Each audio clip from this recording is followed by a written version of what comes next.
everybody, it's Amy here. Thank you so much for clicking on this video. If you're new, I am a mindset coach and a yoga teacher, and I'm absolutely passionate about all things psychology, wellness, and self-development. And my goal is to be able to share bite-sized pieces of psychological content and self-development tools so that you can become a better version of you.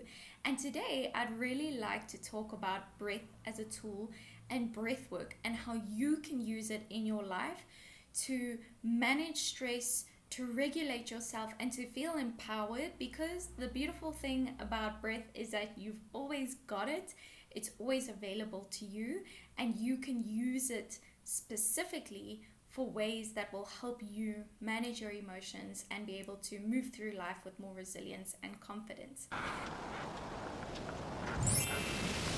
So, why is breath as a tool or breath work something that is super useful? I think it's helpful to look at breath as a tool. The thing is that breath work, although it's more spoken about now, it's definitely by no means a new practice. It actually dates back to when yoga originated in India, and it was known as pranayama, or it is still known as pranayama, whereby people use the breath in movement with yoga to be able to unify the body and the mind and the spirit, if you will.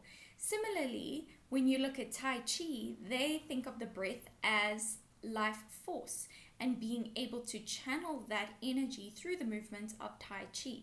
And then if we get more modern and move more to some Western cultures, the breath was used for opera singing to be able to have really strong vocal performances.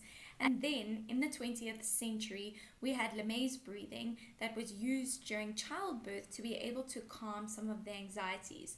You can see here how the breath was used as a bridge between different cultures and even as a bridge between different times. Nowadays, we have more modern types of breath work like the Wim Hof method to be able to help you really excel athletically. We also have Buteyko breathing, which helps people who have asthma, and it's being able to use the breath to be able to manage conditions like those. Similarly, I think that the breath is an amazing bridge between the body and the mind, because the breath is an incredibly physical thing that you do.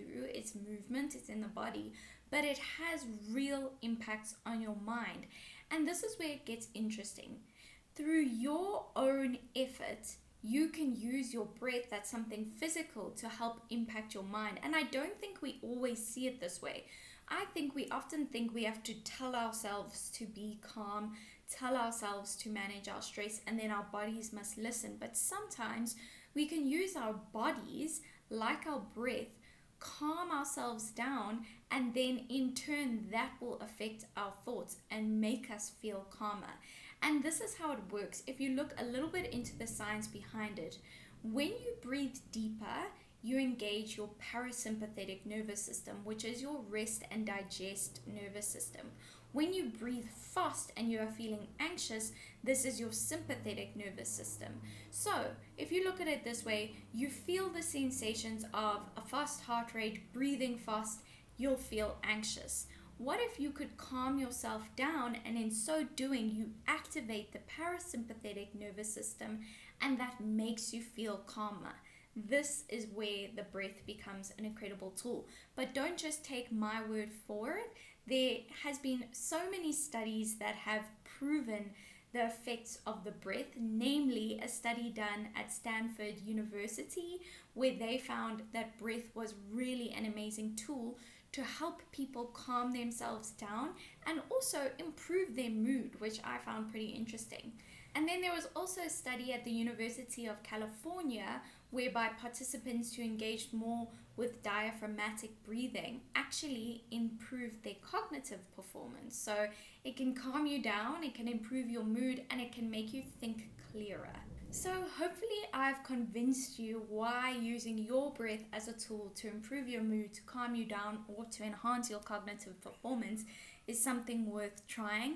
Now I'm going to share with you 3 breathing practices that you can try out immediately after this video and see how it works for you.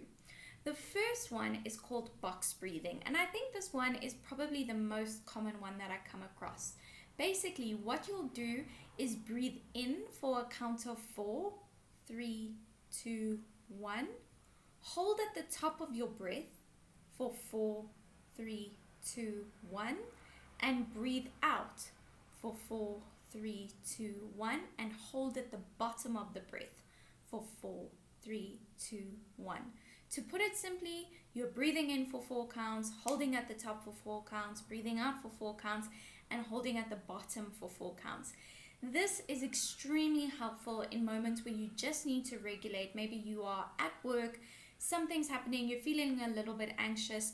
Do this practice, even just for 5 minutes. Set your timer. It is amazing. You will feel it instantly. The next one is the 4-7-8 breathing technique, and it's very similar to box breath, but the counts are different. So you'll breathe in for 4, hold at the top for 7, and breathe out for 8.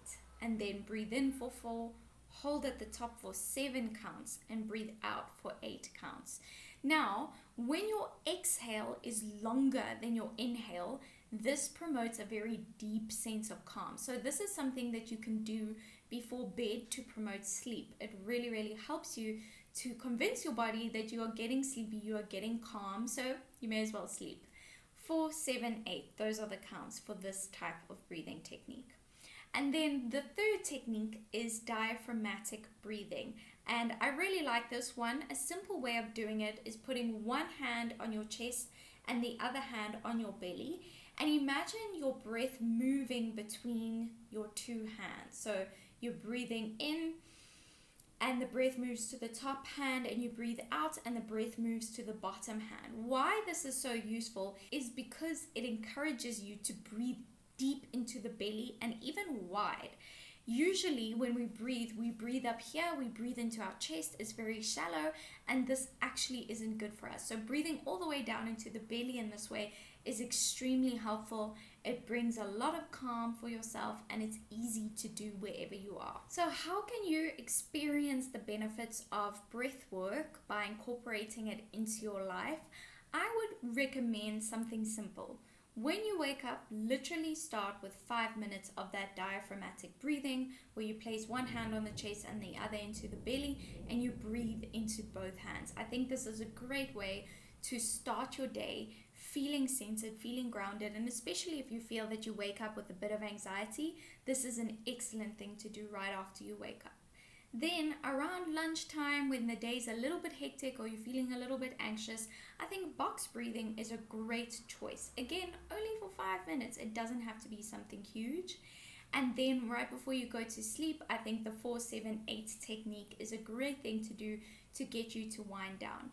As you can see, at most you can spend 15 minutes on these breathing techniques, but if you'd like, just allow them to fit seamlessly into your life instead of making it something that is super difficult. So if you're making coffee in the morning and you're boiling the kettle, why not just spend that time whilst the kettle's boiling, working on your breathing and concentrating on your breathing? When you're driving, why not think about trying out some box breathing?